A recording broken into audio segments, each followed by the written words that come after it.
So our today's topics are going to be definition of education and educational administration, यानी कि शैक्षिक प्रशासन की परिभाषा क्या होती है, कंपोनेंट्स ऑफ एडमिनिस्ट्रेशन, प्रशासन के घटक कौन कौन से कंपोनेंट्स होते हैं, स्कोप ऑफ एजुकेशनल एडमिनिस्ट्रेशन, इसका दायरा क्या है, इसका स्कोप क्या है एजुकेशनल एडमिनिस्ट्रेशन का, and process of educational administration यानी कि शैक्षिक प्रशासन की प्रक्रिया क्या होती है। तो चलिए शुरू करते हैं आज का वीडियो।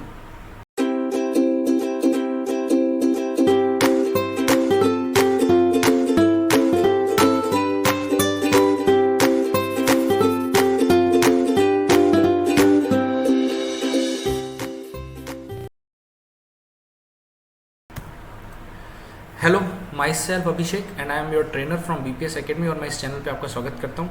तो जैसा कि आज आप जानते हैं कि आज के हमारे टॉपिक हैं definition of education administration, component of administration, scope of educational administration and process of educational administration.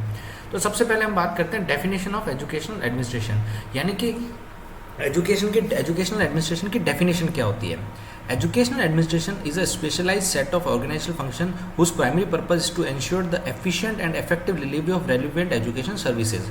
यानी कि जो एजुकेशन सर्विसेज हैं वो ढंग से इफेक्टिवली इम्प्लीमेंट हो और उनका काम सेटअप हो, ये उसका ऑर्गेनाइजेशन का फंक्शन है।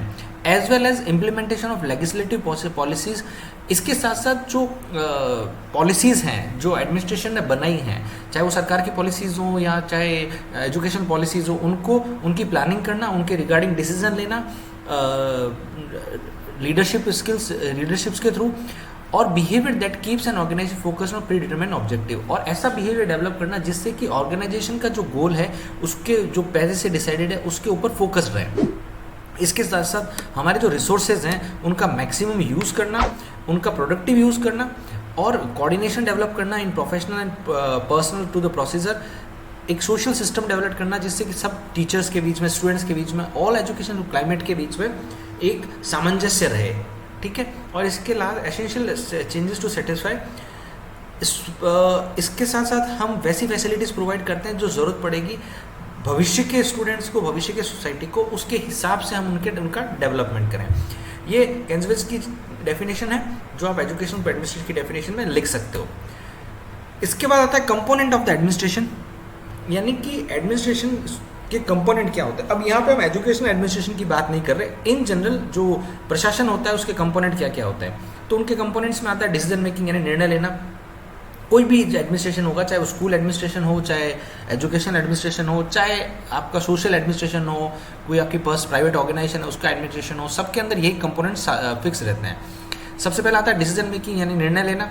हम कोई भी ऑर्गेनाइजेशन में काम करोगे तो निर्णय लेना पड़ेगा, प्लानिंग करनी पड़ेगी, योजना बनानी पड़ेगी, ऑर्गेनाइज करना पड़ेगा, चीज़ों को ऑर्गेनाइज करना पड़ेगा, लोगों को ऑर्गेनाइज करना पड़ेगा, हर चीज़ को अपनी जगह पे हमें सेट करना पड़ेगा। कम्युनिकेटिंग, संचार करना, यानी कि कम्युनिकेट करना, इन्फॉर्मेशन को एक जगह एक लेवल से दूसरे लेवल पे पहुंचाना, एक पर्सन से दूसरे पर्सन तक पहुंचाना। इन्फ्लुएंसिंग, प्रभावित करना, लोगों को प्रभावित करना काम करने के लिए, उनको मोटिवेट करना कि वो अपना कॉन्ट्रीब्यूशन दें, अपना 100% दें। कोऑर्डिनेटिंग, दो डिपार्टमेंट्स के बीच में, दो व्यक्तियों के बीच में एक समन्वय स्थापित करना। इवोल्यूशन, एंड फाइनली इवोल्यूट करना कि हमने जो सोचा था उतना हमने अचीव किया या नहीं किया, और नहीं किया तो अगेन हम उसके बेस पे वापस डिसीजन लेंगे, वापस प्लानिंग करेंगे और वापस ऑर्गेनाइज करेंगे। तो ये प्रोसेस एवर गोइंग प्रोसेस है और ये उसके कंपोनेंट रहते हैं। अब हम बात करते हैं scope of educational administration. Education administration का स्कोप क्या है, ये कहाँ कहाँ वर्क कर सकता है और क्या इसका स्कोप है। तो सबसे पहले हम बात करते हैं इसके स्कोप में, तो आता है realisation of goals of education, यानी कि जो एजुकेशन का गोल है उसका रियलाइजेशन होना बहुत ज़रूरी है।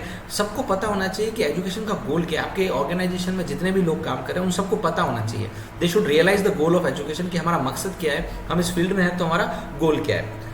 एश्योरिंग पब्लिक का मतलब यह है कि जो पब्लिक है, अब we need to make sure that goals and services are produced, यानी कि हम जो सर्विसेज प्रोड्यूस कर रहे हैं, हम जो एजुकेशन एडमिनिस्ट्रेशन के थ्रू, यानी हमारे स्कूल के थ्रू हम जो सर्विसेज प्रोवाइड कर रहे हैं वो सोसाइटी में एक्सेप्टेबल हो, सोसाइटी उसको मंजूर करे, सोसाइटी उसको कबूल करे कि हाँ ये जो सर्विसेज प्रोवाइड कर रहे हैं वो सही है।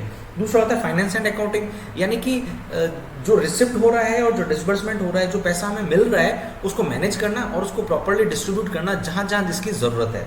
दूसरा होता है पर्सनल, ये बेसिकली होता है पॉलिसीज फॉर्म करना, प्रोसीजर्स बनाना, जिसके थ्रू जो ऑर्गेनाइजेशन के पर्सनल रिसोर्सेज हैं, जो ह्यूमन रिसोर्सेज है, जो व्यक्ति विशेष काम कर रहे हैं, जो इंडिविजुअल काम कर रहे हैं, उनको मैनेज करना, उनके हिसाब से पॉलिसीज बनाना और उनका ध्यान रखना।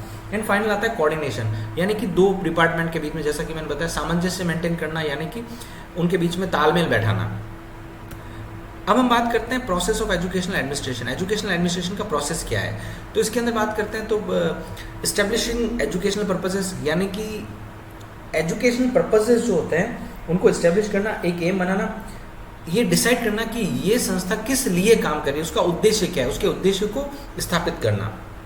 सबसे पहले हम ये करेंगे। उसके बाद क्या करेंगे, प्रोविज़न एंड डेवलपमेंट, यानी कि हम प्रोविज़न बनाएंगे, जैसे कि जो नेसेसरी चीज़ें हैं, लोगों को इकट्ठा करेंगे, फाइनेंस को इकट्ठा करेंगे, मटेरियल को इकट्ठा करेंगे, वो सारी फैसिलिटीज़ इकट्ठा करेंगे जिसको जो ज़रूरी है ऑर्गेनाइजेशन को रन करने के लिए, यानी कि हमारे जो उद्देश्य बनाए गए उनको उस मुकाम तक पहुंचाने के लिए जो रिसोर्सेज की ज़रूरत है हम उनको इकट्ठा करेंगे, तो वही है provision and development. Laying down procedure and techniques, अब ये तो इंफ्रास्ट्रक्चर तो रेडी हो गया, अब हम ऐसी तकनीकों का और प्रक्रियाओं का निर्धारण करेंगे जिसके बेस के ऊपर ऑर्गेनाइजेशन रन करेगी, रूल्स एंड रेगुलेशन कह सकते हैं आप इसको।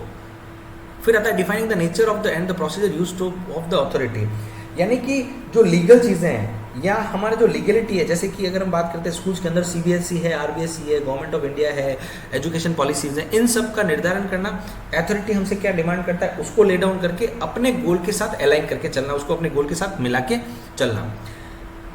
अब डिसाइड करना कि nature and AIIMS of the procedure, ये एडमिनिस्ट्रेटिव प्रोसीजर कैसे वर्क करेगा, उसका नेचर क्या होगा और वो कैसे हमारे गोल को अचीव करने में हेल्प करेगा। और डिसाइडिंग अबाउट द मैकेनिज्म, यानी कि तंत्र के बारे में डिफाइन करना, यानी कि it refer to the structure and relationship authority and power applied in the administration process. Structure और रिलेशन के बीच में अथॉरिटी के पास जो पावर है उसके बीच में एक रिलेशन बिल्डअप करना, डिसाइड करना और इन दोनों के सामंजस्य कैसे तंत्र चलेगा उसका निर्णय लेना। Thank you for watching this video. I hope आपको ये वीडियो समझ में आया होगा और इसमें बताई गई चीज़ें आपको हेल्प करेगी, और आपको ये लगता है कि ये वीडियो आपको पसंद आया है तो इसकी और लोगों के साथ शेयर कीजिए। और आपकी कोई भी क्वेरीज होती है, कोई क्वेश्चन होते हैं तो आप वीडियो के अंदर हमें कमेंट बॉक्स के अंदर लिख के भेज सकते हैं, तो मैं अपने अगले वीडियो में उनको सॉल्व करने की कोशिश करूँगा। Thank you.